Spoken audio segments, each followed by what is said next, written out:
Welcome to Armchair Expert, Experts on Expert. I'm Monica Padman, and I'm joined by Dan Shepard. You're doined. I'm joined by Dan Shepard. Hi, Purple. You're doined by Jan Shepard. I'm joined by Jan Shepard.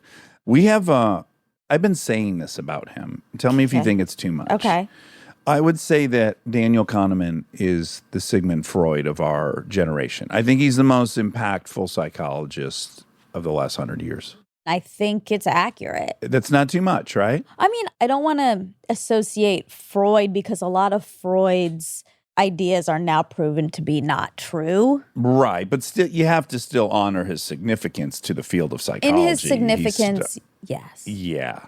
Daniel Kahneman is a psychologist. He is the winner of the Nobel Peace Prize in economics and recipient of the Presidential Medal of Freedom.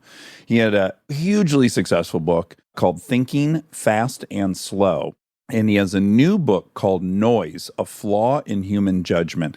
And why Danny Kahneman is so fun, in my opinion, is he takes all these assumptions about how people think they think, and then he demonstrates through experiments that people don't act in the way they would imagine. Pretty they would irrational. We think we're rational. We're quite a bit illogical and irrational in the way we make decisions and judgments. It is worth saying that this is like one of the most brilliant people on earth. And it was a huge honor to be able to talk to him. And he comes up all the time. Yeah, when we talk about the narrative self or the experiential self, or we talk about bias, he basically like all bias. Of our smartest guests have brought him up, and that just kind of goes to show he's been on our list for so long. So this was very, very exciting. All roads lead back to Kahneman. Also, if you don't like this episode or you do like it and you want more, I do want to recommend Adam Grant had Daniel Kahneman on his show as well, and it was tremendous. Great. So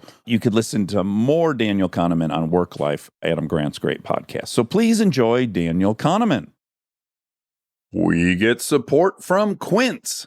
So we've been talking about Quince a lot lately, and as we head into fall, it's the perfect time to reset your wardrobe with their amazing pieces. I think it's so fun to do when the seasons turn over to just spruce up your wardrobe with a couple specials, and Quince is the place. Totally. We're talking organic cotton, Mongolian cashmere, tailored chinos from just $60. Premium fit and quality you'd expect from a luxury brand designer. I love Quince. You know, I like it understated and subtle, and I like stuff that has high quality. And Quince checks all those boxes. I love a lot of stuff from Quince. Honestly, they have incredible premium denim, which is very important for fall. It's pretty much all I wear in the fall is denim. And Quince has such a good selection of quality denim. Their stuff is so versatile, timeless, and built to last that you just grab every single day without thinking. Right. And all of that for 50 to 80% less than similar brands.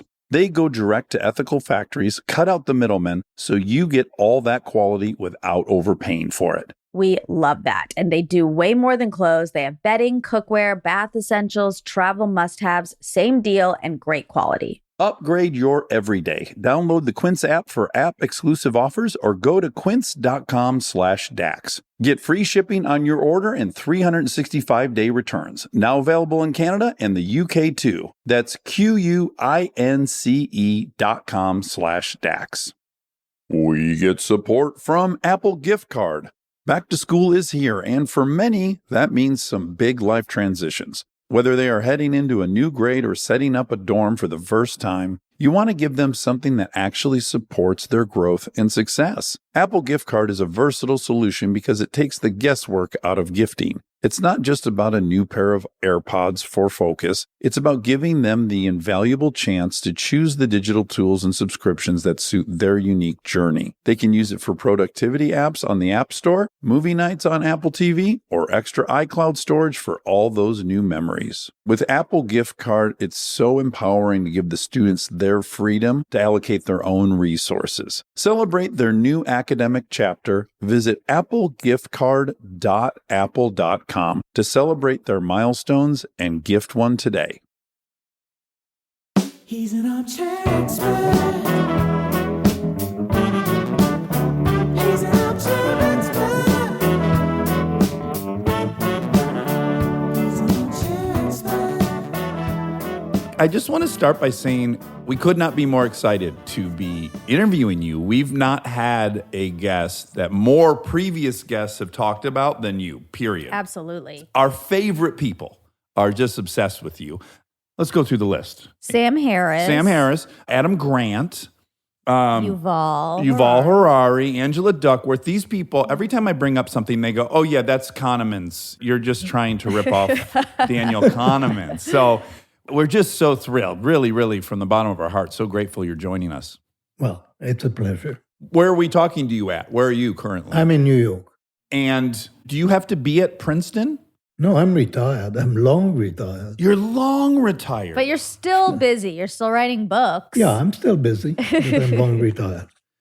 The scope of your work over your career is so immense that I'm having a very hard time putting it in a linear line, but I'm going to attempt to. Okay. And what I'd like to start with is just what an incredibly unique personal history you've had. I'm always most interested not necessarily in what people study, but maybe more why they study it, why they were interested in it. And just quickly, you were born in Tel Aviv in 1934 or something? Yes. But you grew up in Paris, and this is mind-blowing to me, that you grew up during Nazi occupation in Paris as a Jewish family, and you had this very, very profound experience that, at least according to your lore, got you interested in psychology. And I was just wondering if you could tell Monica about that. Well, I had an experience. I don't think it turned me into psychology, but it certainly exemplified something that I was interested in as a child. I was interested in the complexity of human nature. And the example that I'm sure you want me to talk about is that when I was 7 years old, living in Paris under German occupation as a Jew, and the Jews had to wear a Star of David on their clothes to be visible and identified, and there was a strict curfew. And as a 7-year-old, I played at a friend's, and I missed the curfew. I was too late. And so I turned my sweater inside out, and I went home. And in a place that I remember actually distinctly a few years ago, I went and visited just to make sure that my memories were right, and they were. I saw a German soldier. The street was deserted, and I saw a German soldier. We were walking toward each other. And he was wearing a black uniform. And the black uniform was the uniform of the SS. And they were the worst of the worst. If you were a Jew, you knew that. So we walked towards each other, and then he calls me. He sort of beckons me and picks me up. And of course, I'm afraid that he'll see inside my sweater that I'm wearing the yellow star, but he doesn't. And he hugs me really tight. Oh, wow. And then he puts me down, and he opens his wallet, and there's a picture of a little boy. And then he gave me some money, and then we each went our own way. And it's a story that I happen to tell. I had to write an autobiography for the Nobel. Everybody who gets a Nobel has to write an autobiography. And I wrote that incident as an example of early exposure to the complexities of human nature. And for some reason, lots of people are very curious about that episode. But it's a true incident. It happened. I don't think it's changed my life much, but it's a true story. It is an indication of how complicated human nature is, because this guy, he could have killed me, but he also hugged me, and he had a boy, and I reminded him of his boy. Complicated. Well, immediately I'm thinking of the many layers of in-group, out-group. And just knowing that, okay, so one major in-group he was in was Nazis. You were in a very out-group Jewish, yet his in-group of I'm a dad and this is a little boy is so compelling, right? That these conflicting in and out groups can exist all at the same time. I mean, it wasn't even conflicting, I mean, Hitler likes dogs, and he liked babies, and he liked flowers. And there were so many people that Hitler was very nice to. Right. So we're complicated creatures. We are. And your work, which I think I probably first started seeing your work referenced when I fell in love with Malcolm Gladwell books. And of course, his great perversion or proclivity is to take things we think are common knowledge or just assumed to be true and pointing out how wrong our thinking is. And of course, this all kind of starts with you in your early work. Now, what impact do you think, having grown up in occupied Paris and then moving back to Tel Aviv just prior to the Jewish state being formed, like these are pretty enormous historic events that happened in a pretty brief period of your life. Does that somehow give you the courage to think, oh, don't take any of this for granted, or don't assume that what we've just inherited is correct, like challenge everything? I'm curious where you get your Curiosity. just your rejection that, no, we shouldn't assume we think this way or act this way. I'm wondering. Well, I mean, one thing that I wrote in my autobiography was that my mother was a gossip and that she was a very interesting gossip. She was not interested in just stories of who is misbehaving with whom, but it was about people being complicated and people who look intelligent being stupid and people looking stupid who are in fact intelligent and complexities of relationships and people who were just very interesting. And as a Jewish boy, and I think, there's in Jewish tradition, words are very important. And so I lived in a world of words and people. Yeah. And that certainly shaped me. Now, the transition from France to Israel was very important because in Israel, I didn't feel like a Jew anymore. For me, during the war, the experience of being a Jew was the experience of being a hunted rabbit. I knew that was the experience. And of course, in Israel, that's not the ether. So it was a very significant thing for me. We just had a professor on who studies cultural differences in business, and they have this sliding scale of which Israelis are at the very top for being disagreeable and willing to challenge authority. And I wonder if that's something that evolved later in the Jewish state, or when you were there, was that also the culture of the day? The challenge of authority was definitely part of the culture, and the tendency to improvise is part of the culture, and being disagreeable is fairly common. Yeah, I imagine there's a lot of factors for that. But one thing I've been introduced to, which I really like the idea of, is like the rabbinical approach to talking through problems. Do you think that's somewhere in the stew? Oh, yes, definitely. Many Israeli professors, I included, are descendant or closely related to significant rabbis. So that's part of the same. There is that tradition. It's a tradition of studying and understanding and of looking at things that could be simple and actually making them quite complicated, which is part of the tradition. It's seeing the complexities in things that appear to be simple. At the risk of stereotyping, my own experience with talking to rabbis is I interpret there being a tremendous amount of confidence in the ability to explore all these other avenues of dissent or opposing opinion and feeling quite moored in your position, enough so that you're free to wander through all these other angles of a problem. It feels like a place of confidence. I think that's true. There is a lot of confidence. There is a lot of overconfidence, certainly, in the Israeli tradition. This is part of being Israeli, is being overconfident and overly assertive. I've often been accused of I should have been born in Israel. Yeah, yes, he has all those qualities. yes. Some call it arrogance, but I call it curiosity. So I guess when you probably started studying psychology, there were some kind of base beliefs about how we thought, and one of them was this kind of utilitarian belief that we were ultimately rational. Was that what you inherited or what you were taught? Well, when I was a student, that's not what I was exposed to. When I was a student, I was exposed to Freudian ideas. I mean, that was in the background. And where thinking and errors of thinking were motivated and were dominated by emotions. And so that was actually the background when I was a student. Then when I started collaborating with my friend Amos Tversky on the study of judgment and eventually of decision-making, there the background was there was a theory or a logic of how rational people should think about uncertainty, should think about probability, should make decisions. And what we started studying is how do people deviate from that logic?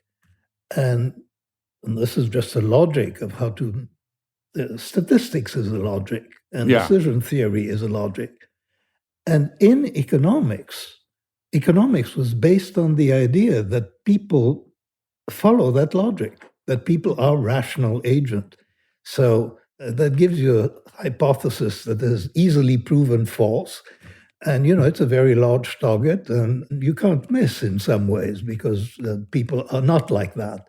But finding interesting ways in which people deviate from the logic of rational thinking and rational decision making, that is a fun exercise. And that's the exercise in which we engage. It is a bit of a paradigm shatterer, or at least an attempt at one. I think equally impressive is figuring out a way to test it. I'm so impressed with the ways you guys tested how rational people are. So just, I want to say for a baseline, I guess we would assume people maximize their rewards and they minimize their risk. And anytime they're given something that's black and white, like numbers or statistics, that they will always choose to maximize that reward and minimize the risk. But then what really happens? Let me first say the way that we thought about it and the way that we try to demonstrate it, which is what made us successful. It's almost an accident because we try to take those deviations from logic and find crisp examples of them, like one-liners, basically. And so all our work was creating one-liners. And I think our most famous one, should I mention one? It's not Please? about Yeah. decision Oh, making. yeah. I want you. It's about judgment. I'd let you mention all of them. I've got all year to listen to you. All of them is a lot, but the most famous one, I think, the one that aroused the most controversy, is about a lady named Linda who, as a student, she studied philosophy and she was very engaged in all sorts of causes and she marched in many marches and so on. And that example, we had it a long time ago, and people all assumed that she was from Berkeley. But then we asked people, Linda is now 31 years old. Is she now a bank teller? Or is it more probable that she is both a bank teller and active in the feminist movement? So those are the two options. And it turns out that most people who haven't studied statistics have an immediate answer that she is more likely to be a feminist bank teller than she is to be a bank teller. Now, that's absurd. Now, that violates logic because if she is a feminist bank teller, she's a bank teller. Yeah. So it can only be more probable that she is a bank teller. And yet, that mistake is really very common. And that sort of illustrates the method that Amos and I followed. And I call that the psychology of single questions. That is, you find a single question which makes a point. Mm-hmm. And it turns out that when you do it that way, it's much easier to convince people that you have a point because they can see it in themselves. So even someone who has the correct answer to this knows that his spouse or her spouse probably won't have the correct answer, and that he or she is tempted to give the wrong answer. So you recognize in yourself the incorrect intuitions. That's what we did. So we created examples where our readers would recognize themselves and would recognize themselves making a mistake. And that's where our work was influential. It was influential because our readers recognized in themselves that their intuitions were not logical, that they were tempted to give illogical answers. And I'll add, there's a genius to ruling out defensiveness. So if I'm reading about this third party, right, I can both join them mentally in the decision-making process, but it's not me being exposed as having an illogical answer. So I can actually take on that info without getting defensive Oh, when you're reading about Yeah, it. like Yeah. that's the power of reading about it in a third person story. But actually, what works on you is that you recognize that it works on you. So it's true that it's being told as a third party, but you recognize it on you, and that's why you believe it. If you just had a demonstration that worked on 100 students, then you'd say, oh, those are students. I mean, or you'd say something to dismiss the finding. But when it's something that you recognize in yourself, you're much less likely to dismiss it. And so I don't think it's the third party aspect. I think it's the personal recognition that is the reason our work was successful. And I stress this because this is luck. We happened to use that method, and it was the method more than the message that made the work influential.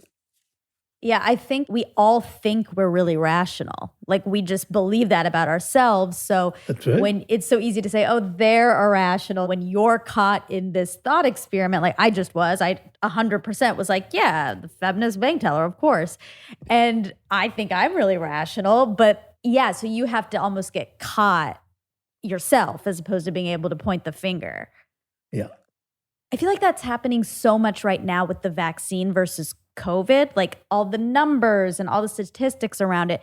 It's backwards for both people, right? Like the person who hears the numbers of COVID says like, well, I'm not willing to take the risk of not wearing a mask, but I'm 100% willing to take the risk for the vaccine. And the people who don't want to wear the mask say like, I don't mind taking the risk of not wearing a mask, but I'm afraid of that vaccine. Exactly. Yeah. Both sides can't possibly be right about fearing the opposite. exactly. thing. And Yeah. everyone thinks they're on the right side of rationality. And neither side is. I mean, the vaccine is really, when you think about it, the example of the Johnson vaccine and people thinking, oh, it's unsafe, is really ridiculous. Yeah. The risk is 1 in a million to get that clot. And the risk are certainly way more than 1 million for most people to die of COVID. Yeah. So it's absurd. And yet they probably were politically correct in stopping the vaccine because the public needed that. Yeah. The public would have thought that it's reckless not to stop the vaccine, although in fact, stopping the vaccine is a big mistake. I totally agree. And I think they had zero option because the integrity of vaccines is always so magnified by these passionate groups that if we don't do it always perfect. And, and it's the same thing with self-driving cars. So we demand that self-driving cars, it's not enough for self-driving cars to be as good as human drivers. They have to be 10 times as good, 100 times as good. 10 times is not enough. 100 times may not be enough. Well, you probably would know the name of this in psychology or maybe even coined it, but I'm always fascinated with the notion that we as Americans do not mind at all that 100,000 people die of heart disease a year, yet the notion that 2,000 died from terrorism will throw trillions at the terrorist threat and zero at the heart disease threat. And there's some huge dissonance for me there. Well, those are studies that were done by psychologists, actually friends of ours. What risks do people worry about? And terrorism is worse than car accidents, although there's no comparison about which is more dangerous, because terrorism is intentional. Mm-hmm. So it's human and it's intentional, and it's not a natural thing. So the vaccine is intentional and it's not a natural thing. And we're much more afraid and much more responsive to bad things that happen when they're intentional more than when they're natural. Yeah, and it's ultimately a mental construct we all agreed upon. That's just the part where I think, yeah, but you're dead, you're dead, you're dead. You're not going to be on the other side going, this was a much easier death because it was an accident. I was like, no, you're dead. Yeah, but that's not how people think, obviously. And numbers don't catch it. I mean, it's not, the numbers don't do it. So the idea that there is that risk out there, having your child vaccinated and your child could die, the probability is infinitesimal. But that thought stops you in your tracks. Well, I do think, too, there's an illusion of control involved in this, right? So I think I can control whether I catch COVID or not because I can stand far away from people or I can just not go out, blah, blah, blah. But with the vaccine, they put it in my arm, I'm out of the driver's seat. It's going to do what it's going to do. I'm not sure that people have an illusion of control over COVID. I think my guess would be that when you think of the risks associated with a vaccine, you put yourself in the situation where something bad has happened and it was due to your choice. So it's the anticipation of enormous regret and guilt. Oh, interesting. Because Yeah. you will be responsible for what happens. Yeah. And this idea that there's somebody responsible, and so in the case of Tesla, somebody is responsible for that death. It didn't just happen by accident. And when it's me being responsible, it's paralyzing. Yeah. So is that the root of loss aversion or loss bias that you uncovered? What we call loss aversion is an asymmetry between the way that people think of gains and losses. People are more sensitive to losses. So if I describe a gamble to you, we're going to toss a coin, and if it's heads, you'll win $200, and if it's tails, you'll lose $100. What attracts attention is the loss, the possibility of loss. I mean, we found about the gain has to be more than 2-to-1 to compensate for the loss. So when you offer people a gamble that's 150 equal probability, gain 150 or lose 100, people don't like that gamble. It's not enough. Right. It has to be more than 200. But if you were a casino and I brought you a game that said for every 100 you lose, you're going to win 150, statistically we know this, they would be the most excited casino in the world. Well, certainly. And that's because even that, if you won't take that gamble on one toss of a coin, you will accept the gamble if I toss it 10 times. So most people can see that 10 favorable gambles, when they are packaged together, that's an attractive package. But what's psychologically interesting is that when I ask you about one toss of a coin, you don't think, well, I have many gambles in my life. I should have a policy of being sort of risk neutral. It's one of many chances to make money and to take small risks. That's not how we think. We think of that problem. That's the choice that I have now. And in that choice, I'm loss averse. And we see this, right, extensively in stock trading. Isn't that true? Or people are so adverse to taking a loss. Well, there is an interesting phenomenon in the stock market for individual investors. What it is that when people have a portfolio that contains some winners and some losers, stocks that have made money and stocks that have lost money, they tend to sell their winners and to hang on to their losers. It turns out that that's a mistake. And if a stock has been winning, you should, in the short term, you should continue betting on it. And if a stock has been losing, you should bet against it. People do the opposite. Yeah. And that is an aversion to cutting your losses. It's an aversion to admitting, well, that was a bad choice, that stock. So people hope that the stock will recover and the quality of their decision will recover, and so they make that mistake. It's one of the mistakes that cause individual investors to lose a lot of money in the stock market. Stay tuned for more Armchair Expert, if you dare. We are supported by Walden University. You know that feeling when you've been thinking about making a move, going after the degree, the promotion, the thing you keep telling yourself you'll get to someday? Walden University is built for that moment. For over 50 years, Walden has helped working professionals get the W, the knowledge, the skills, and the confidence to create real change in their careers and communities. Their programs are designed around your life, not the other way around. With Tempo Learning available in select programs, there are no rigid schedules or set weekly deadlines. You move at your own pace. And Walden's faculty aren't just academics. They're practitioners who bring real-world experience into everything they teach. From your first class to career coaching and beyond, Walden is your partner the whole way. Take the first step and learn at a pace that works for you. Visit waldenu.edu. Walden University. Set a course for change. Certified to operate by Chev. This episode is brought to you by the new Max original comedy series, Stuart Fails to Save the Universe. From the world and creators of The Big Bang Theory comes a new comedy series. Stuart Bloom, comic book store owner and lovable underdog, accidentally breaks a device built by Sheldon and Leonard and kicks off a full-blown multiverse Armageddon. Now, he's on a mission to put reality back together alongside his girlfriend Denise, a geologist named Bert, and physicist Barry Kripke. Along the way, they're running into alternate universe versions of characters you already know and love. Check out the new Max original comedy series, Stuart Fails to Save the Universe, now streaming exclusively on HBO Max with new episodes Thursday at 9 p.m. Eastern. Subscription required.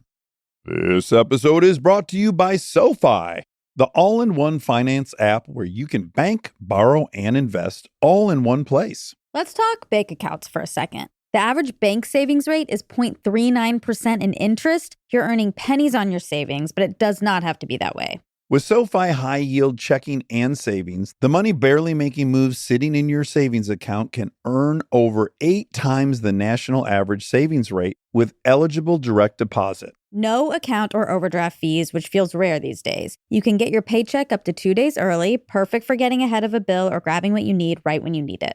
Plus, get up to a $300 welcome bonus when you sign up with eligible direct deposit. Sign up for SoFi checking and savings at SoFi.com/armchair. SoFi checking and savings is offered through SoFi Bank N.A., member FDIC. Terms apply. This episode is brought to you by ServiceNow. Look, I have my dream job. I get to talk to folks I admire like crazy and ask them virtually any question that I want to. I can't imagine a better way to spend my time. But even dream jobs have some not so dreamy parts, the stuff that gets in the way of the actual work. Now, that's where ServiceNow's AI specialists come in. They don't just tell you what you should do about your busy work. They actually do it, start to finish. Cases closed, requests handled, no extra work for you. So you and your team can focus on what matters most, which for me is, are they obsessed with male bodies on the same level as I am? They never are. To learn how to put AI to work for people, visit servicenow.com.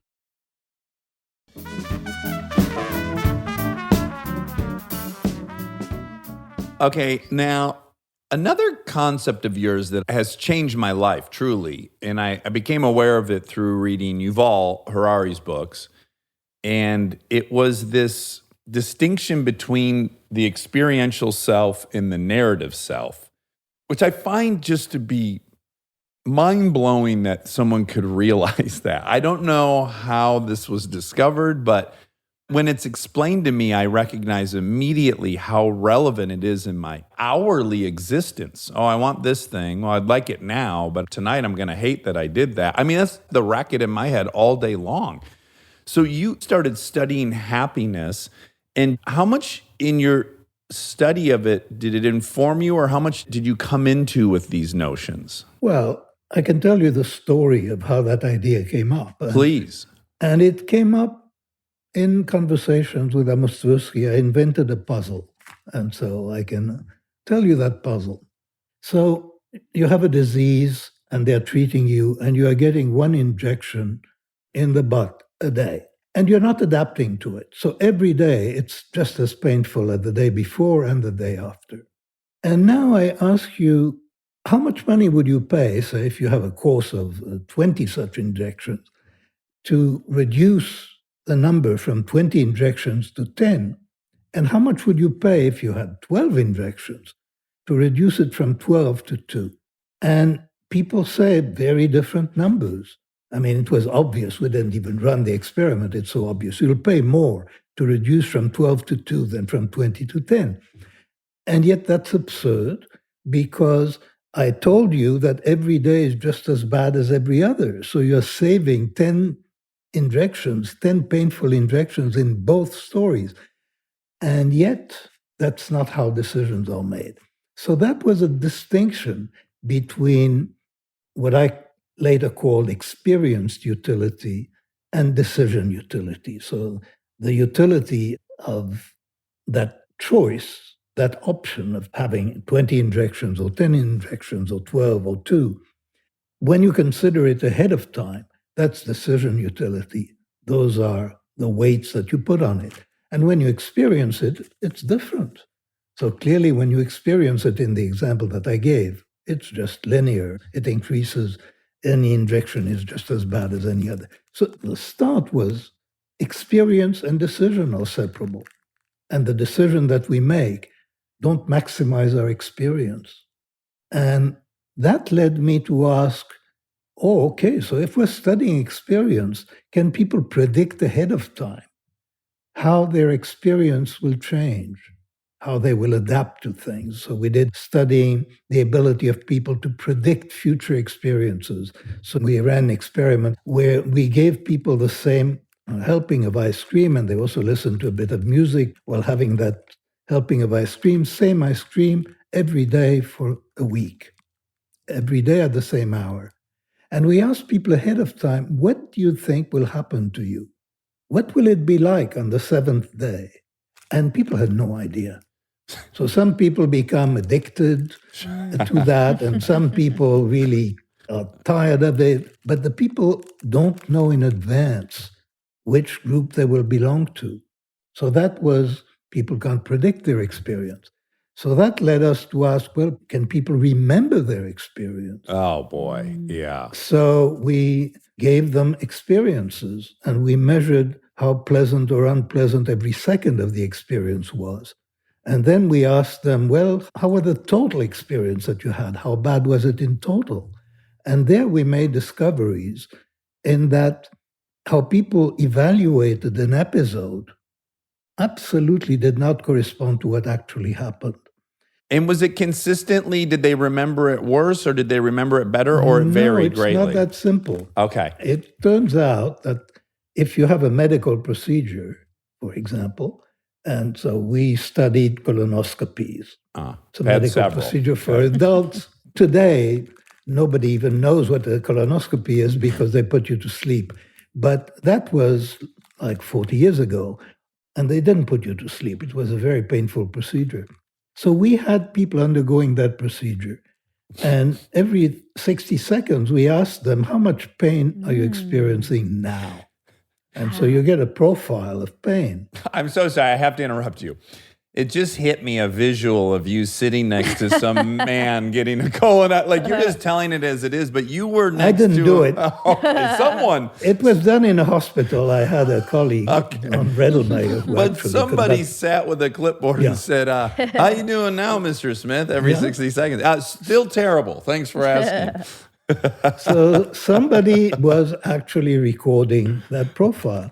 And then you ask people when it's all over, how bad was it altogether?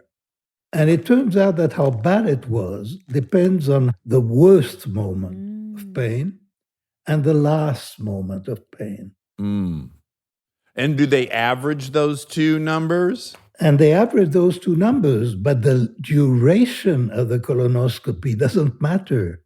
It's just the peak and the end. Oh, but wow. 5 minutes or 20 minutes, people don't discriminate. They take those two data points. Yeah, and that led to an experiment in which we actually added to the colonoscopy. So we ran a special experiment where, without telling people, when the experiment was over, they didn't remove the tube. Okay. All right. They kept it in for several more minutes. Now, that's really unpleasant. Nobody would volunteer for that, but it's much less unpleasant and less painful than it was when the tube was moving. Mm-hmm. So you improve the experience of the end. Oh, wow. Oh, wow. And we ran that not with a colonoscopy. It was run with a colonoscopy as well and with similar results. But we ran it with putting your hand in cold water. And you can put your hand in cold water for 60 seconds, or you can put your hand in cold water for 90 seconds, where the first 60 are exactly the same, but the next 30, the water becomes very slightly warmer. And then you ask people, which of the two experiences you had the one with the left hand or the one with the right hand, would you rather have? And they picked the longer one Wow. Because the ending wasn't as miserable. because you improve the ending. Oh, wow. So that was the background. That's how I got into well-being. That people seem to have really no idea when you ask people, what's your life like? yeah. We know that they're making some kind of computation, but we shouldn't trust that computation Right. because it may not correspond to their actual experience. So that's the background. Do you think that has anything to do with our addiction to relief? The 30 seconds of a little bit warmer water feels like a relief from the pain a little bit. And that maybe we just love that feeling of being relieved so Well, much. We actually ran experiments. I mean, we're getting into the weeds here a bit, whether it's the end or whether it's the relief. And the evidence seemed to suggest that it's the end and not the relief, that you actually, those 2 points, the peak and the end, are very important. And if you improve the end, you're going to improve the whole experience. We did that with several things. We did that with loud sounds and with pain. Okay, so as you were mid-career gathering these results, you now have some pretty substantial proof that we're quite bad at being rational. We're quite bad at evaluating ourselves. Were you doing this with the thought, well, I'm going to come up with a control or a counterbalance to all this so we can still aim towards being rational and logical creatures? Or were you just going, oh my God, we're hopeless? Because a lot of times when I read your work, I'm like, we are hopeless. Like, we think we understand stuff so much better than we do. I wasn't really thinking quite in those terms of being hopeless, but human nature. I mean, it's clear when you think about those experiments that if you think about evolution, then evolution would do exactly that. It would make you sensitive to the peak of the pain because that's the peak of the threat. And it would make you sensitive to how the episode ended because that's an indication of how likely you are to survive. And it really, how long the episode lasted or the encounter with the tiger or whatever, that really doesn't matter. It's, how bad it was and how well it ended. So there is an evolutionary logic behind a lot of it. That's true, because if you're deciding whether you're going to try to kill a badger for food, you have to decide after that encounter whether that's worth pursuing ever again. So those are good metrics, I guess, for that. They are. Now, the point is that when you're facing a colonoscopy or a film, then evolutionary logic is irrelevant. Adding 30 seconds of pain to a painful episode does not improve things when the alternative is putting your hand, say, in a warm towel instead of keeping it in slightly warmer ice water. I'll never get a chance to ask this to a more important person. So I just want to read, as you define happiness, is what I experience here and now, but that in reality, humans pursue life satisfaction, which is connected to a large degree to social yardsticks, achieving goals, meeting expectations. So when I'm deciding between whether I want to indulge my experiential self or my narrative self or my, as you would say, life satisfaction self, I'm inclined to think that, and Monica and I have had this debate, that the life satisfaction meter is really ego. Is it not? It's like the story I'm writing about myself. I achieved all these things. I made good use of my life. Like, those are all really ego-driven as opposed to I enjoy this thing here and now. Could you say what one people should prioritize? Is it a scale that they should be 30% here and set? Like, do you have an opinion now of that? Well, I started out with an opinion. And the opinion was I was following up on our experiments where clearly the memory was a mistake. I mean, if you remember the 90-second episode as being better than the 60-second episode, you're just making a mistake. So I thought that what matters is the real experience. And that what you remember about it, well, that's what you remember about it. But that if you want to make people happier, it's by improving their experience, not what they think about it. But later, I realized that if one followed the logic of my thinking, then you would have a definition of well-being which doesn't correspond to what people want. Because what people want is not the experience. When people think of an experience, they think of the memory of it. Mm. It's very difficult to imagine an experience. What you really imagine is the moment of remembering it, mostly, or it's a peak, or it's an end, it's a moment. Yeah. You cannot imagine the film, the continuity, the whole thing. That you cannot do. But the thing that when you check what people want for themselves, they want to be satisfied with their life. Mm-hmm. And so having a definition of well-being that focuses on experience doesn't correspond to what people want. And then having a definition of well-being that doesn't correspond to what people want didn't seem to be the right thing. So I actually quit. I gave up. Okay. I did not find a way. I mean, clearly both are important. Yeah, I have yeah. no idea how they should be weighted. Yeah. My guess is that people put too much weight on life satisfaction. Well, we're so lucky that we get to interview people who have won Academy Awards, who've won Nobel Peace Prizes, who have gone to Harvard, who have done all these things, right? And we've all had a fantasy of how we would feel internally, how the experience would be based on this imagined state. And without exception, it never feels like the thing we imagined. It doesn't cure these internal angsts of ours.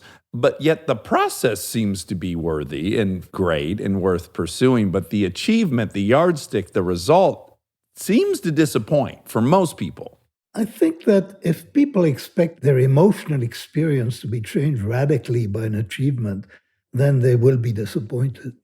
But what we were thinking about was not big achievements, what I was thinking about. It was the problem of how you spend your time. That is, what followed from our experiments was a focus on time, on sheer duration. That 2 days of vacation, in a way, if you enjoy them equally, they're worth twice as much as 1 day of vacation. That was the logic of the injections applied. And this is a calculation that people don't make, but I thought it was important. And my example would be commuting. So some people will take on a commute to have a larger house. But because of their commute, they spend 1 hour less or 2 hours less in a day with people that they love. Yeah. That's a big sacrifice. If you did the emotional calculation, if you were thinking in terms of experience, you would stay in a smaller place and have a shorter commute. So you would actually make different decisions. Yeah, this is a lesson I've learned in my life, which is I come from Detroit. I come from a culture in which the point of money is to save it and buy some big object, whether that's a house or a car. And I thought of expensive vacations as a waste of money. And then I learned of a study, maybe you were somehow involved in it, where if you do measure happiness, that when you're looking back in your life, this object can give you very little happiness. There's no real memories attached to it, but the memories of the vacation or the meal, those enhance your overall happiness. And that to me was like, oh, once there's data, it liberated me to spend money on that instead of the objects. For a long time, with a colleague, Norbert Schwartz, we were following that thought of when do you enjoy your luxury car? And you enjoy your luxury car primarily when you're thinking about it. Yeah. But you don't think about it a lot. That is, you think about it immediately after buying it. You think about it when people compliment you. You occasionally think about it when you overtake somebody else. But most of the time, you're not thinking about it. And when you're not thinking about it, it plays very little role in your happiness. Well, now I'm an anomaly because I love cars. So the whole time I'm driving it, I'm like, oh my God, I love this. But yes, your point remains. And even you, you don't think of your car all the time. What you are now remembering is the moments in which you're thinking about the car. Mm-hmm. Because at other times when you're thinking of other things, the car, it doesn't exist. Yes. So your memory just played a trick on you. Ooh.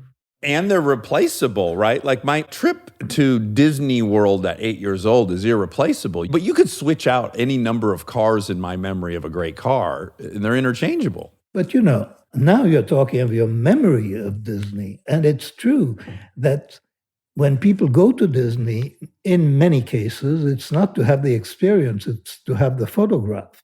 It's to have the picture. It's to have the memory. So that gets to be quite complicated. Thinking about experience and about posterior evaluation gets to be quite complex.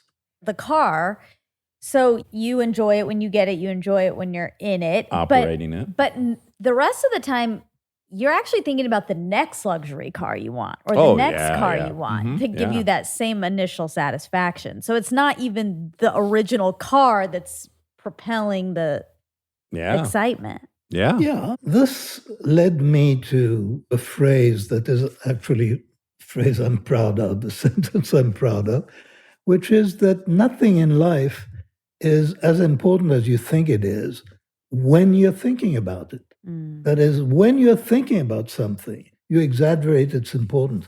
This just happened to you with respect to a car. Yeah. Okay, I really want to talk now about noise because that's why you're giving us your time. It's valuable. So if I could just sum up, your book, Thinking Fast and Slow, is just enormously successful, 7.5 million copies. And that really goes into human rationality. And I believe it's with a focus on bias. Is that an accurate summation? Okay. And now you've done it again with noise, and noise is a flaw in human judgment. So now you're looking at another area by which people's judgment becomes flawed, and it is independent of bias. So how would you describe noise? If you're looking at errors, say you're measuring a line, and you're measuring it many times, and you're measuring it in very fine units, so you're not going to be getting the same measurement every time. You're going to have variability. Now, the average error, the systematic error, that's a bias. So you can have a ruler that overestimate the length or underestimate the length and the average of your errors. But the variability of your errors, the fact that you don't come up with the same number every time, that turns out to impair accuracy. Because you can see that suppose the bias is 0, so that on average you're exactly on target, but actually you're all over the place. Sometimes you underestimate, sometimes you overestimate. You're not being accurate, you're making errors. Right, so with bias, you could perhaps adjust. You could establish what your deviation is off and then adjust. But with this, it's just sporadic and there would be no way to adjust for it. There is no adjustment that you can do. And it's a form of error. And actually, in the theory of error, bias and noise are equivalent. That is, the mean of the error and the standard deviation of the error, which is a measure of variability, play equivalent roles in the equation for what error is.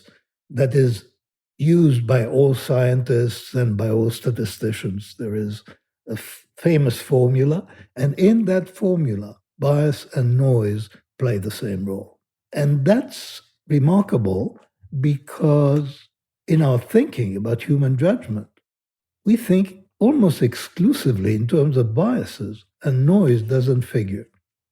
Now, the kind of noise that is the most interesting to us, it's not within a person, it's within an organization. So you have an organization of, say, underwriters.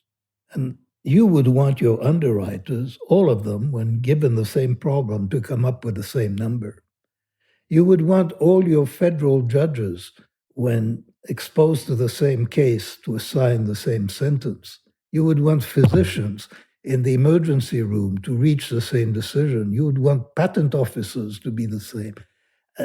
In many, many systems, variability is undesirable, is unwanted. That variability is noise, and it's widely underestimated in terms of the damage that it causes. So that's why we wrote the book. Well, in the example with the insurance underwriters, I believe that you guys suggested, like, you would expect perhaps two different underwriters to have some variation of, say, 10 degrees, right? Like, I don't know, let's say they price a policy at $100 and you think the other person would do it at $110 at the worst. But once you study it, you find out there's actually above a 50% variation, I mean, right? Actually, it's quite remarkable, but when you ask people in a well-run organization, when two people are estimating the same number, you know they won't come up with the same number if it's a matter of judgment. It's a definition of judgment that people do not perfectly agree. But how much variation do you tolerate?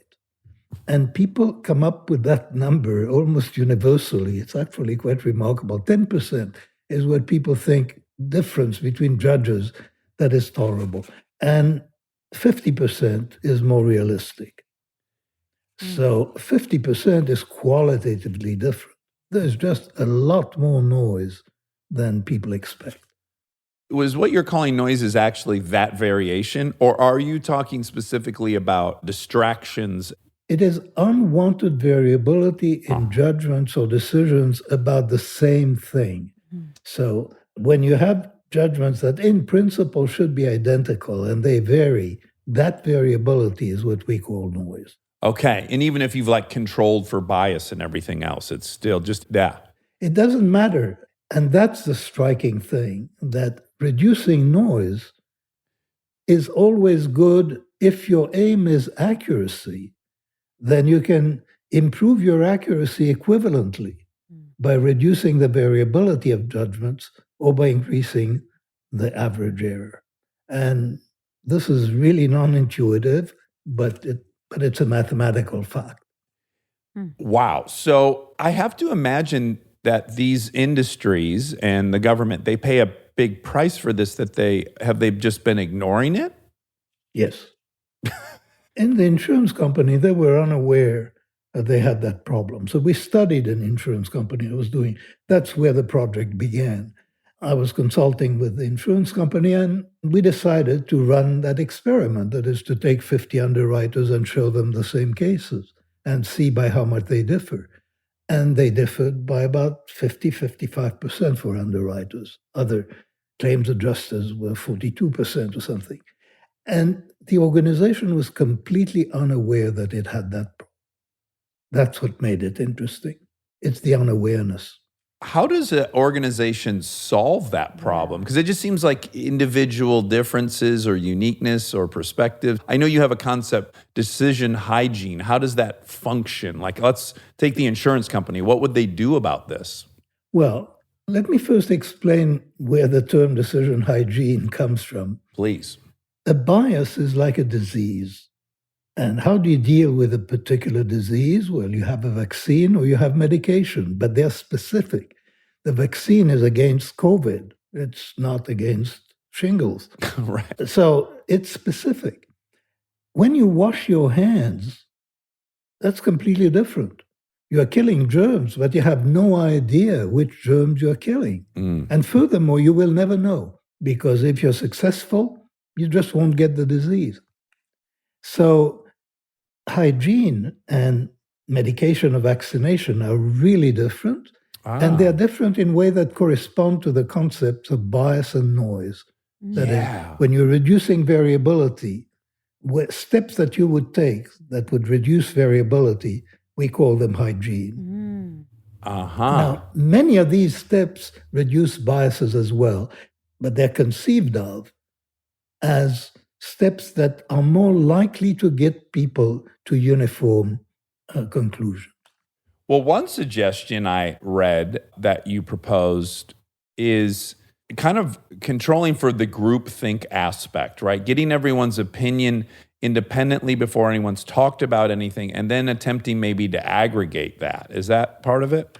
Yes, absolutely. I mean, the general principle of independence is really essential to reducing noise. And one way of reducing noise that is impractical in most organizations is simply to take many people and take the average of their judgments. And that's perfectly straightforward. You reduce the standard deviation of errors by the square root of the number of observations. So there is a mathematical formula. And if you have enough judgments, noise becomes unimportant. You're not touching bias when you're doing that. That is, if there is a shared bias, it will remain regardless of how many observations, but noise will vanish. Now, an essential condition for that is that the observations be independent. like witnesses. So if you have multiple witnesses to a crime, you don't want them to talk to each other before you question them. You want them to come in with their independent testimonies. And you will get more inconsistency.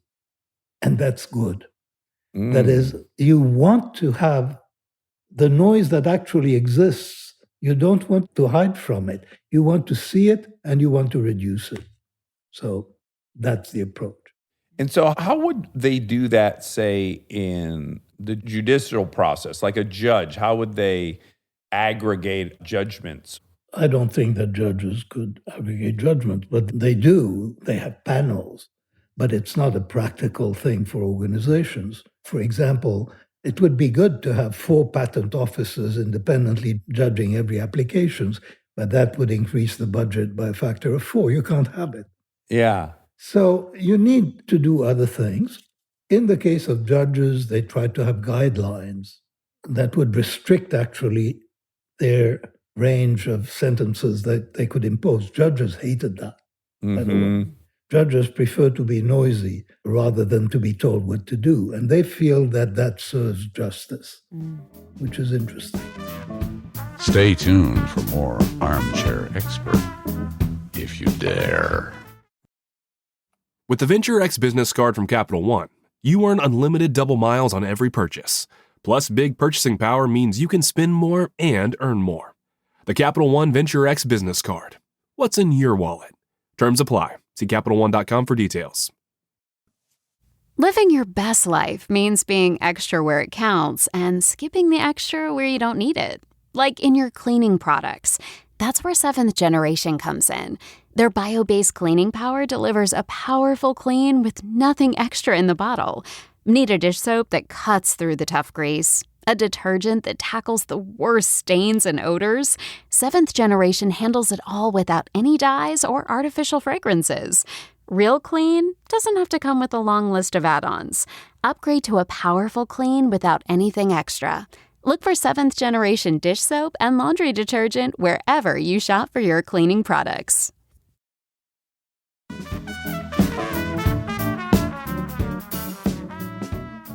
What are your personal feelings? Because just as an idiot on the outside, it seems like a potential correction for all this is AI. I remember seeing a 60 Minutes about AI diagnosing different forms of cancer. And there's just, as you say, this great variability on the prognosis that these different oncologists give, yet the AI is consistently always at like 78% or something. That is true of any rule or algorithm. What defines a rule or an algorithm is that it will give you the same answer when you give it the same problem twice, which people will not do. And one of the main advantages of algorithms is that they are noise-free. That's why they do better than people. So you can have the performance of bail judges, human bail judges, who decide whether to keep somebody in jail before trial or to release them. And there are different considerations. If you release them, they could commit a crime. But keeping them in prison when they are not going to commit a crime is really a horrible waste and painful to them. Turns out that you can have an algorithm that, given the same data, will just do better than judges. Yeah. And it turns out that one of the things is that the algorithm is noise-free. And judges are all over the place, and they're all over the place in different ways. Some judges are just more severe than others, so they keep more people in prison. Others are more lenient, and they release more people. But that's not what accounts for most of the noise. What accounts for most of the noise are tastes. Judges have different tastes in criminals. And so they will release a criminal that would be released by one, will be kept in jail by the other. So it's not as if the criminals are ranked alike and you just have some judges being more severe. They have different tastes, they have different rankings. Well, I have to imagine a lot of it's informed by who they've been burned on in the past. Like they gambled on this one type of criminal and they got egg on their face and never again. And some people just hate repeat offenders, and some people just hate youthful offenders. Some people are affected by the victim. And then you just may be affected by somebody who reminds you of your daughter. Yeah, Right. like the SS officer. I mean, D- that's a yeah. great example of, Yeah, he definitely went rogue with that decision to hug you. yeah, it was a very unpredictable decision. That was Well, in the very 90% noise there. I mean, it was a sensible decision. He just took the risk of my being Jewish. Now, I think we're all very familiar with the bias that exists in hiring practices. But even if those are corrected for, you're going to see this enormous 50% variation in who would get hired, yeah? Or you're going to see enormous variation. But hiring is a problem where you can reduce noise. So some big companies, for example, Google, I would say they have a state-of-the-art procedures for hiring. And they put a lot of effort into it. And in particular, they don't allow a single person to make that judgment. They have several people and they keep them independent. And they arrange their thinking in a way, and that's an essential part of decision hygiene, that you delay intuition. That's a very important problem of decision hygiene. Normally, an interviewer forms an impression of the interviewee within seconds or a minute or two, and the rest of the interview is largely spent by the interviewer confirming that their initial impressions are right. What you want is you want to avoid that by structuring the way information is collected, by asking a series of specific questions that should be answered in a factual way. That's called a structured interview. And at the end of the interview, when the various properties or characteristics or attributes have been scored separately, then you can have an intuition, a global intuition, and it will be more accurate than your intuition that you would have had immediately. So delaying intuition, breaking up problems, having independent judgments, there are a few principles of decision hygiene. Yeah, is it that our intuition is good, but assuming we have the actual facts that are relevant? Like, I can just imagine meeting somebody and I'm like, oh, this coat, he's wearing a fur coat. I hate fur. This guy doesn't like animals, whatever the thing is. But if before I see the fur coat, I find out what he graduated in his class, the charity work he does, the actual substance of what the person is. Well, and for that, breaking up the problem so that if you're going to hire somebody, and you say, what are the characteristics that I want from that person? And you try to assess those characteristics one at a time by asking questions about their experience, how responsible they are, how sociable they are, how well they get along with authority, and so on. If you have a multiple set of criteria, you evaluate each of them by itself. You don't think of whether you want to hire that person until the end. Yeah, delaying that. That's so interesting. Do you think if this approach is implemented in all many ways it could be implemented, that for the average person it'll feel less human? I think that there will be a lot of resistance to anything that constrains intuition. I mean, people like the opportunity to make intuitive judgments, and they trust their intuition. And what happens when you reduce noise is that people will be exposed to noise. So I'll give you an example. As a professor, when I was reading exams, so you have essays, a person writes 3 essays. And the normal procedure is you'll take a booklet and you'll read a person's booklet. 1 essay, then the second, then the third. And typically, when you do it that way, there are few surprises. The second essay is pretty much like the first, and the third is pretty much like the first 2. But suppose you do something else. You read the same essay for all students, and for each one, you write the grade at the back of the booklet, so that you don't know when you come to the second one what you gave to the first. What'll happen, you'll find many surprises. Wait, I didn't understand that. Did you? Okay, let me repeat that. Yeah. When I read multiple essays of the same person, when I read the second essay, I'm not independent. So if I like the first essay and I see something which is a stupid mistake, I will say, oh, that was just confusion. Right. That student is just too bright to have made that mistake. So I'll give the student the benefit of the doubt. Yeah. And if you didn't like the first answer, you'll say, oh, I must have been right all along. This is an idiot. That's what happens when people allow their intuitions to govern. When you make the judgments independent of each other, you don't make those mistakes. And the result is, and that's what you were saying earlier, people won't like that procedure. They don't like the procedure because then they realize, well, here is that person, brilliant first essay, lousy second essay. What am I going to do? Life becomes more complicated. It's harder. When you realize how much noise there is. Well, I think that's why people are so drawn to binary solutions for everything. Is like, yeah, no, it's going to be a lot of work. And there won't be a definitive answer at the end. That's the other great news. We will live in some gray area forever. Absolutely. I'm just so delighted we got to talk to you. I know. Can I ask you one completely off-topic question that I think because you're an economist, you might have an opinion on? And I'm not, by the way. You're I'm not a psychologist. Okay, but how come they call you an economist? Because I got the Nobel Prize in economics. Oh. I'm a psychologist. I never had a course in economics. So. Okay. Well, I want your opinion anyways. Knowing what you know about the way we think, knowing what you know, you have some understanding of the economy. This is what I'm constantly asking myself.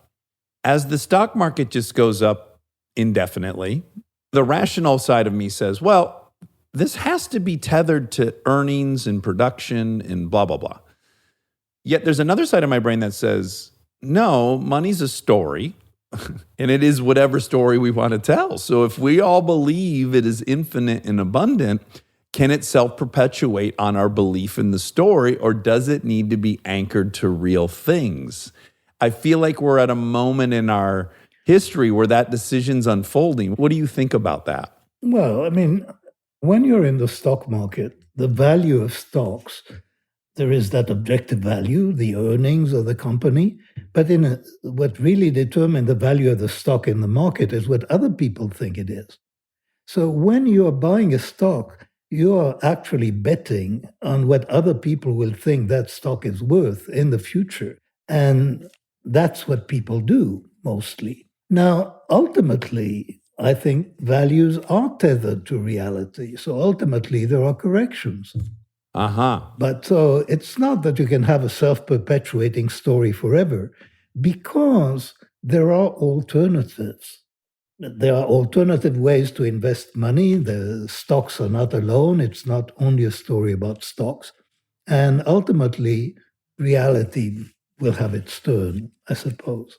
Yeah, okay, I wonder. Because our government seems to have reacted now in a way where, we'll just invent more money. We invent it a lot. And then a lot of other countries are just inventing more money. And again, the logical side of me says, well, you can't just indefinitely invent money. The bill will come due. But at the same time, I think, well, if everyone on the globe agrees to this fantasy, then maybe you can. Does that make any sense what I'm saying? Yeah. That is real economics, and that's too complicated for me. It's complicated. Well, if it makes you feel any better, when we interviewed Bill Gates, I said, is there any discipline you have a really hard time understanding? And he said, yeah, economics is the one that I have to call a lot of experts on when I'm trying to understand it. That's nice. So you're in great Good company. Good. This was lovely. Yeah, this was so great. So lucky to Yeah. have taken some of your time. Thank you. Yeah, in my life satisfaction story, this will make the highlight reel. Thank you. You are very good interviewers. It's a pleasure to talk with you. Thank you. Everyone should buy Noise, A Flaw in Human Judgment. It comes out May 18th. We're both so excited to read it, and we thank you so much for your time. Bye-bye. Okay, bye-bye. And now my favorite part of the show, the fact check with my soulmate, Monica Padman. Hello. Hello. Good morning. Hello, purple people eater. I am a purple girl today. Head to toe purple. That's right. Sweatsuit, I guess the socks aren't purple. but they complement my purple nicely. I'm wearing very loud socks today. You are? Bright red Yeah, bright red. with some snowflakes and pine trees. Well, they're cute. You love a good sock. I like to draw attention down to my ankles. I have very elegant ankles. It's a fun pop. Yeah. It's one of the parts of my body that I'm like, boom, nailed it. Elegant ankles. But I got to be careful what I say, as you know, Why? because I jinxed my feet. Remember, I used to brag about the beauty of my feet, You're right. showed them off on talk shows, really arrogant about them. And then God smited me Yep. and made one of my knuckles freeze, which resulted in surgery, which resulted now in a miniature toe, Yep. which then resulted in one making a very sharp right turn. Yep. It looks like an evil claw now, my foot. Yeah, and your ankles might start getting what's that? There's a thing that happens. An ankle condition. My Papa Bob had horrendous ankles, just terrible. They were this big, and I'm holding up what it would be 2 grapefruits to Monica right now. And he had to have special shoes, and the ankle kind of hung over the side of the shoe. Yeah. Walking was so I difficult think for it's him. called something that happens to ankles in older age. His was like an elephantitis of the ankles. Okay. All right. What's gout? Gout is when you have these shards coming through the ends of your toes. Their crystals come out. Okay. And it's diet derived. You have Okay. too much, tannins, for lack of the right word. Okay. okay. It's usually like rich foods. It's alcohol, brown booze, lots of meat. And folks will get these crystals that form in the ends of their toes. And then as their toes try to reject it and get it out of the body, it kills. Ooh. Yeah. Okay. I think it somehow can affect your testicles. My old boss, Tommy Sapp, I can say this out loud because he's passed, rest in peace. Uh-huh. He had gout, and occasionally I would go into his office and he would have his testicles in a mason jar full of ice. And Oh he my would just God. carry on a casual conversation. No. Yeah. After you get done sweeping up the thing, make sure you pull my truck around and get it washed. At California Pizza Kitchen? No, at a race. No, this is when I was 15. There was a race team. Oh, wow. Yeah. And they fabricated one-off cars for GM. Oh. Yeah, and he was from the South. Before he got into racing, he would extract alligators. He's from Georgia. So people would get alligators in their residential area, in their backyard and whatever. And he would get in a tree and drop out on top of them. Wow. Yeah. What a guy. Yeah, he was impressive. Oh, my goodness. So, as you can imagine, there are no facts for Danny Kahneman because he doesn't make mistakes. And you didn't make any because you were mainly asking questions. Oh, I was scared of him the whole time. Yeah. I will say I did make a note that we talked about Israel a fair amount at the beginning, and it seems a little tone deaf in lieu of what's going on, that we didn't address that there's a war happening right now, including Israel. But we recorded this before that. Yes. So I just wanted to make that kind of that's clear. Yeah, I'm glad you said that. It's tragic, all the stuff that's going on. Now back to, I didn't make any errors, any blunders. You didn't. Because I was very intimidated by him. So what was fun though is I listened to Adam Grant interview him. And Adam Grant is an expert as well in that field. And so I listened to that and I thought, oh yeah, even with all the info, it would be scary. Of course, he's a legend. He's the originator of all the info. And he won the virtually. Nobel Prize. The guy's got a Nobel. My God. You just totally set me up for a huge ding, ding, ding. Oh, wonderful. Because I think what I want to do, since there are no facts for Danny, Adam has a new personality test that he created. And I thought it would be a fun quiz because we haven't done a quiz in a while. He created it with Brian Little, a new personality assessment combining the scientific rigor of the Big Five with the practicality of the MBTI and the Enneagram. Okay, so it combines a bunch of stuff. Synthesizes. That's right. I'm going to tell you the types before we do it, okay? Okay, great. And he has this cute picture on here. It's like a little archipelago. Oh, yeah. It's called the archetype archipelago. Oh. And you see how they all kind of connect. Okay, there's an individualist. There's a creator section. Within creators, there's artisans, inventors, adventurers. Then there's enthusiasts within that. Entertainer, promoter, impresario. Advocates within that. Inspirer, coach, campaigner. Givers within that. Helper, problem solver, peacekeeper. Producers, which have technicians, implementers, and investigators. Architects that have orchestrators, strategists, and planners. Fighters that have protectors, enforcers, critics. Leaders that have shapers, quiet leader, commander. And then seekers, which are explorers, thinkers, growth seekers. I'm going to guess what mine is right out of the gates. Okay. Because of one thing. Okay. I was listening to it and I was already getting offended. Oh, okay. Because I was like, you can have all these things. I don't like that it's broken into. Well, that's how all of these are. Which Uh-huh. tells me I'm probably an individualist. Like the fact that I'm Oh. bulking at the notion that I'm going to fit into a box, I'm guessing probably Interesting. has me in that individual Okay. category. But you know what I'm saying? Like I'm hearing some of those things. Well, that's not me. That's not me. That's me. So that's me in several of those bubbles. Sure. I like that guess. We'll see. Let's do it. Okay. I am sensitive to others' emotions. Now, this is a scale from disagree strongly to agree strongly, and it's bubbles. So we'll say disagree strongly is 1, and 7 is agree strongly. So here's what's tricky because is it someone I love and care about or is it strangers? I am sensitive to others' emotions. Ooh. So I'm the people in my bubble. Yeah. I'm super sensitive to their emotions. Right. And I don't really care if a stranger's having emotions. But I think it's more than caring. It's, are you sensitive? Like, can you pick up on? So even if it's a stranger's. Yeah, then I would say yes. I'm very So do you think you're all the way. 7? Okay. Yeah. When engaged in projects, I want to get everything just right. 2 or 3, I guess. Okay. 3, Okay. I stay calm under pressure. all the way. I get stressed out easily. No. But not perfect. So a 2 or a 6, whatever side that would be. Okay. I can usually achieve what I want if I work hard for it. 5. I always follow through on my commitments. 5. I am able to recover quickly from most setbacks. 4. 4, that's right in the middle. But closer to agree. No, it's literally right in the middle. Okay. But do you want me to do one more closer? Mhm, okay. mhm. When others around me feel sad, it makes me feel sad as well. Makes me feel angry. Yeah. So, So I'm going to disagree. Okay, disagree. The most meaningful way to succeed is to help others succeed. I'll go 4 on that. I love to get critical feedback. Strongly disagree. I hold people accountable for results. I'd say 4. I make decisions based on facts, not feelings. 6. I have been told I'm a good motivator. No, I don't think I've been told that. Okay.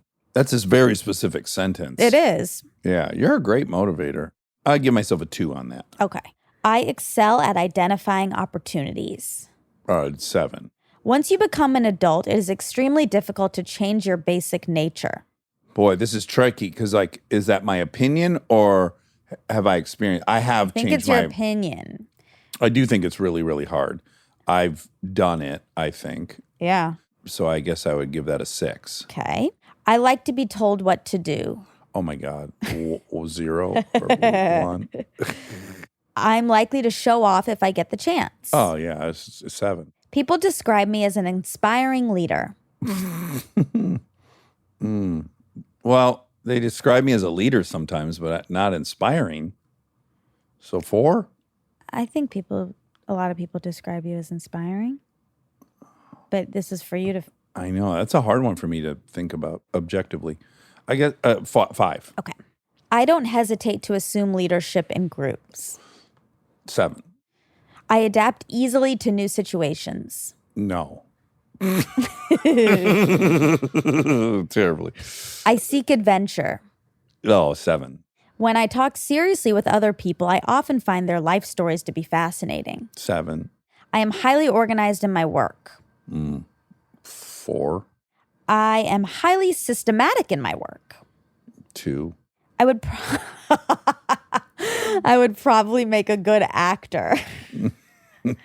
4. I'm teasing. This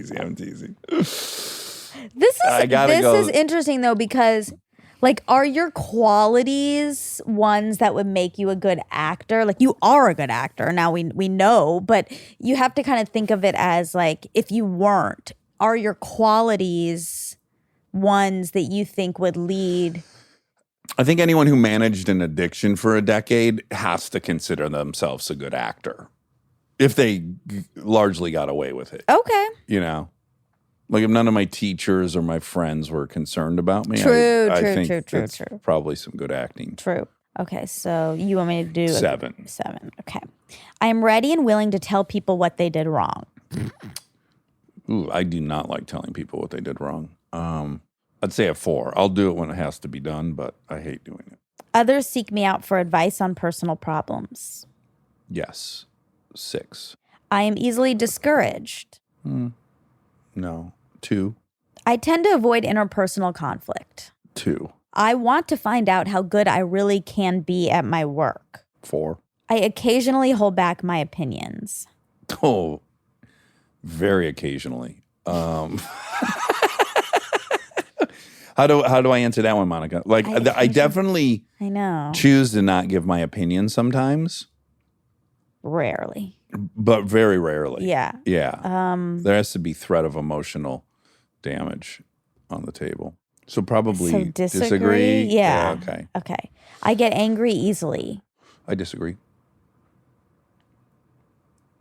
even though you get mad when people are sad. If you see me move through life, I'm not angry very often. Okay. I mean, real low percentage, especially from at least my experience with other males growing up. I'd say it's low. By learning from my mistakes, I have significantly changed the kind of person I am. 7. When something confuses me, I often find it fascinating. Yeah. 6. I set specific goals for people to achieve. 3. Oh, 3. I don't think we've had a 3 Oh, yet. yeah. I am basically a rebel. 7. I love a good fight. I'm gonna 6. 6. Well, is it with a guy or a girl? That's the problem. I don't like fighting with women. I love fighting with men. Okay, I'll leave it at 6. I'm often the life of the party. Most of my life, yeah. I'm retiring from that role. So I would say 6. Okay. I am able to keep my cool when others are losing theirs. 7. I get upset easily. 2. I assume personal accountability for successes and failures in life. 7.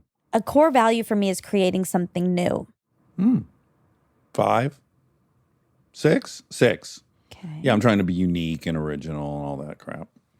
I want every detail taken care of. Does that mean so I don't have to? Because I desire, but I'm not a micromanager. I'm not someone who. I want every detail taken care of. I don't know. That's tricky. Let's go in the middle. Okay. So it doesn't tip it. I sometimes find it difficult to get down to work. I'll go neutral on that. Okay. I'm always looking for experiences that challenge how I think about myself and the world. Yeah, I'll go 6. I'm more a creature of habit than a bold adventurer. Oh man, I'm both. You know? Yeah. You are too. Yeah. We love I'm not a bold adventurer. But you love going to Europe and you Oh, love yeah. going to New York. But is and you that love- a bold adventure? I don't know. I mean, maybe it is. I guess it's like, it's all relative. I'm not a creature of habit. I'm home for 7 days and I want to go somewhere. So I'm Okay. going to go whatever. I want adventure, yeah. Okay. I was just thinking my eating habits are very True. habitual and yeah, Yeah. I like to keep a strict schedule instead of winging things. disagree. It's important to me to avoid wasting time. That's weird because I don't have a schedule and I hate wasting time. I Isn't that think you don't interesting? like wasting time. Yeah, so I agree. I hate wasting time. I usually go with my gut rather than spending a lot of time analyzing decisions. Well, my older age, that's not true. I went with my gut everywhere. Now I fucking think about everything ad nauseum. Okay, so disagree. Disagree. I prefer to hide my failures rather than to have them exposed. Yeah, I prefer that. Yeah, agree. But you expose your failures a lot. As a method of staying sober. Yeah. But I would I would hide things that I most of my life I would. Yeah. I don't know. What should I do? I don't know because How about we obviously go neither everyone- agree nor disagree? Okay. I think you agree slightly. Okay. I trust you more than I trust I me. mean, you disagree slightly. You prefer, I not prefer, but you know. Yeah, I'm gonna decide. Okay. In different roles and with different people, I often act like very different persons. Yeah, slightly disagree. I like having a boss who tells me what I need to do. No, Disagree strongly disagree. Yeah. I'm not shy about telling people how good I am at something. Oh boy. I kind of think he wrote some of these specifically for you. Oh fuck. I mean, yeah, I do that. I do it. I strive to be as What? Oh fuck. What? The next level of my evolution would be to not ask for recognition for this. But I got step 1 done today, so now I'm going to ask for Okay. recognition. Can you believe I made it through that whole interview without saying I have an anthropology degree? Good job. Yeah, great job. I wanted to Oh, good. 25 times. Oh, I'm so glad. Because he kept bringing up anthropology and how he likes anthropology and that. Yeah. And I never did it. I'm glad. Oh, it was painful. I was hoping you would observe that. What's so funny is I obviously didn't, but I would have. Yeah, if I had you said it, it would have driven you crazy. I just would have yeah. been like, oh boy, okay. Yeah. But also because everyone already knows. It's not like, Well, he didn't. That was obvious. yeah, I see what you mean. Yeah. Okay. And I thought, wow, if this guy likes anthropology, he's going to like me more knowing that that's what my degree's in. Motivation was there for Yeah. him. I wanted him to like me more. Of course. I strive to be as impartial as I can be in dealing with contentious issues. I strongly agree. I love to think of new ways of doing things. 6. I avoid drawing attention to myself. 1. I tend to talk a lot in social situations. 7. Achieving excellence is a driving principle in my life. 1. 1. Really? I'm not a perfectionist. I'm not someone who's trying to. Like when you're on top, you're like, you want to win and you want to win at games and you want to, like, I think that's not true. Well, I can tell you my thing with driving, which is very interesting. So, in the world of driving, what I am uniquely great at is car control, is getting the car out of control and then getting it back into control. That's like my specialty. Racing is very tedious and very technical. It is braking at this exact breaker mark, turning in at this exact moment. That part I'm not great at. I'm good at it, but I'm way better. My gift in that arena is I can go beyond the breaking point and then recover the car. So I'm not, the excellence portion is what Daniel Ricciardo can do, like the tedium of excellence. Yeah. I don't even pursue because at some point in my life I decided that's not what I can do. I can't focus on tedium and repetition and that's why I don't want to golf. Yeah. That whole thing is like perfecting the swing. Yeah, but you've like texted me like, oh, I beat Jethro. I mean, I want to win really bad. yeah, that is what this question is. Like, I don't think you're fine with mediocrity. You want the things you do to be good and you want them to get some. Yeah, I guess I just think of like Ken Kennedy. Ken Kennedy has this. And since I grew up as best friends with him, I'm so further down the spectrum than he is. Yeah. And then Aaron is then beyond me. But I'm not like, when he and I would take an engine out of a car, he would label every hose. Like the amount of time, the meticulousness he had because excellence was the bar. And mine was like, if the car starts at the end of this, that's my bar. Attention to detail is not the same thing as excellence. Excellence is okay. being the best. Oh, okay. Okay, then let's go 5. Okay. That was like a negotiation. We settled on 5. Well, you had it at 1, which is absurd. That's just like not right. I guess you'd have to be in my mind. Like the whole way I start writing is that I say I'm not going to try to write something excellent. Like it's my whole reason you are saying that to yourself is because you do want something excellent and you know that going in with that method is bad. So you're trying to talk yourself out of that. That's a good way. That's a good angle. Okay. Good angle. I want my work to provide me with opportunities for increasing my knowledge and skills. 5. I like I just being want to have fun at work. That's my main motivation. I like being the center of attention. Can we go 6 on there? Because it's decreasingly so. It's too late. Okay. No problem. I can live with that because I don't care about excellence. I love to break with convention. Oh, yeah. People think of me as a take charge individual. Yeah, strongly agree. I never hesitate to call BS when necessary. Strongly agree. I like hearing other points of view that are different from mine. Yeah, I do. 6. Helping others is a core value for me. Ugh. Okay. It's forced onto me. I mean, So it's not a core value. It's not a core value. I had to adopt it. I tell people the truth even when it hurts. 6? I like turning problems into opportunities. 6. I don't always finish what I start. 2. People describe me as an extremely dependable person. I don't know how people describe me, but I would imagine they do. Yeah. Yeah. 6? Logical reasoning is really overrated. Intuition and imagination are more important. 2. I tend to make decisions deliberately rather than spontaneously. 5 or 4, whatever the Middle. yeah. I love a disagreement in which I learn and change my mind. 5. I love a disagreement where I change someone else's mind. Oof. I'm being honest. I know you have Yeah. to. This is a personality test. Oh my. Oh, you've made great progress. What we've learned so far. Is you're insufferable. Halfway through. We really are. How you prefer to think? Creative. You're high on the creative so far. Okay.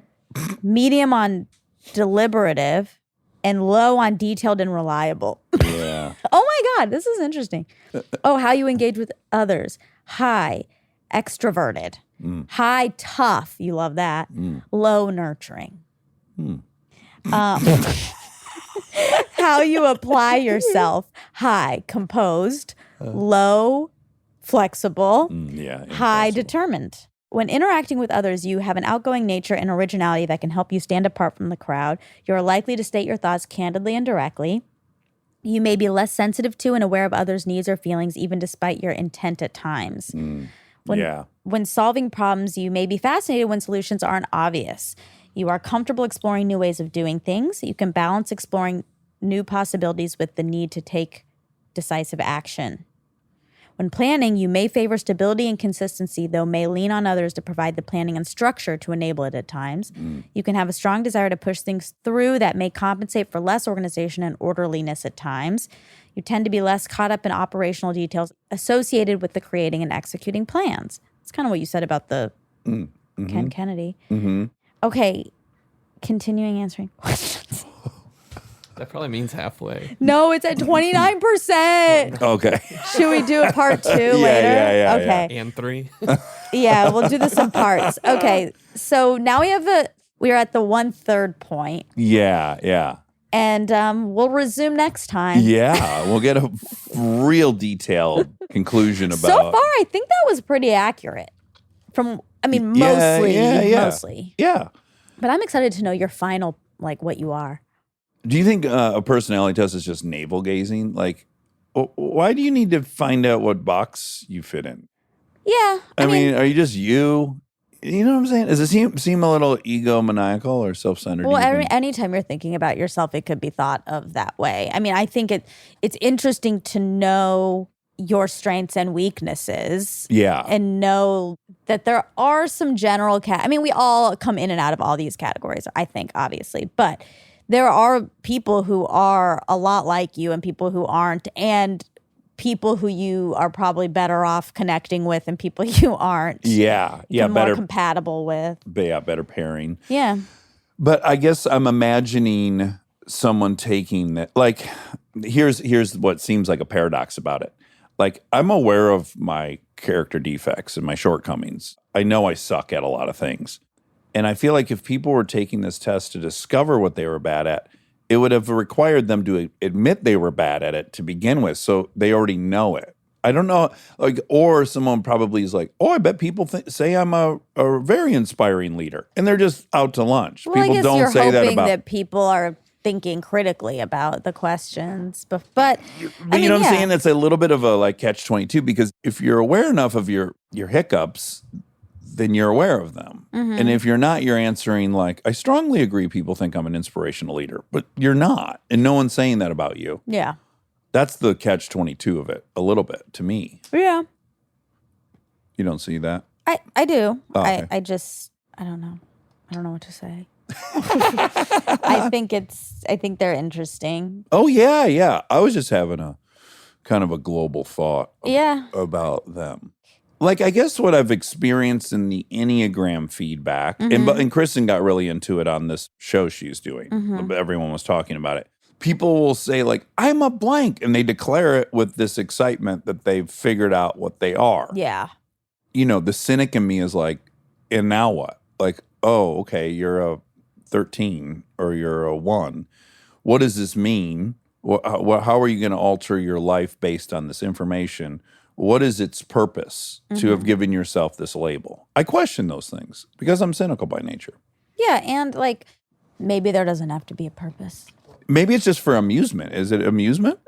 I mean, I think it's to know, people like to know where they are in different categories and different types. And I mean, I agree with you in that was our whole Hufflepuff thing. Like, I don't like that people are married to this idea of themselves. Right. I don't like that. Yeah. But I do think it's fun to be like, oh, there are these general traits. Yeah. And people do fall into these categories. Like, it is interesting. You know, we all think we're so unique. Yeah. Yeah. But do you find that I think people are universally excited with the category they fell into, which is also just very interesting. I think they are. They are, yeah, which is interesting because it just to me says the categories have no value. If there's ones you don't want to be in and ones you want to be in, which doesn't exist. Well, except I will say my Enneagram, and I forgot, I didn't love the one I got. Okay. I was like, oh, that wouldn't have been, hi. Sorry, Danny wants to know how much longer you'll be because he has questions for you. Okay. But you don't have to. 2 minutes. Oh, great, fine. Yeah. Also, you're a 1. Oh, Kristen has come in and said I'm a 1. What does that mean again? Perfectionist or something bad? Putrid. What if it says number 1, putrid? Stinky. Number 1, brown skin. An 8 who's a challenger. A 1 is a conscientious and ethical, strong sense of right and wrong, teachers, crusaders, advocates for change. Basic fear being corrupt or evil, and defective. Basic desire to be good, have integrity, and be balanced. Oh, those are your. So it's pretty accurate. Those are your principles. Key motivations: want to be right, strive higher, improve to everything, be consistent with your ideals, justify yourself, and be beyond criticism so as not to be condemned by anyone. Oh, yeah. Examples: Confucius, Plato, Joan of Arc. Oh my Monica God. Padman. Oh, Gandhi. Mandela. Oh my God. I like these people. Beautiful, but Jerry Seinfeld. Oh my Tina God. Fey. Oh, shit. Oh, okay. I love it now. You love it now. Well, what is it called again, though? The Enneagram, the Reformer. The Reformer. Oh. Yeah. I could see it. But I like it, but I also don't. Like, there are, but obviously I don't like the parts that I know are about myself that are bad. That are putrid. Yeah. Yeah. All right. Well, we're going to finish this personality test next time. All right. And, I love you. I love you too. Goodbye.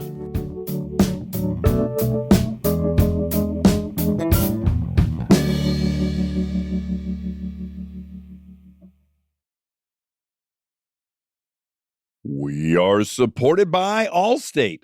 Checking Allstate first could save you hundreds on car insurance. Not checking your gas gauge before hitting the road? You genuinely thought you could make it? You were wrong. That's a very long stretch of highway where you learned exactly how far fumes can take you. And it's not far enough. Yeah, checking first is an excellent plan. So check Allstate first for an auto quote. It could save you hundreds. And for fast, reliable help when you need it, add an Allstate roadside plan today. You're in good hands with Allstate. Potential savings vary. Insurance and roadside assistance plans are subject to terms, conditions, and availability. Insurance provided by Allstate North American Insurance Company, Northbrook, Illinois. Roadside assistance plans provided by Allstate Motor Club, Incorporated, an Allstate affiliate.